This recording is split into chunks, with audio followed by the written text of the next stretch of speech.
Hey guys, welcome back to the channel. In this tech tutorial video, we're going to show you how you can insert or add a card to your diagram in Whimsical. So let us dive into this. So head over to your diagram here inside your workspace on Whimsical.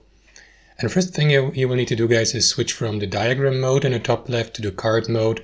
You may also use the shortcut Shift-C for that. And then navigate to this option here, Add Card.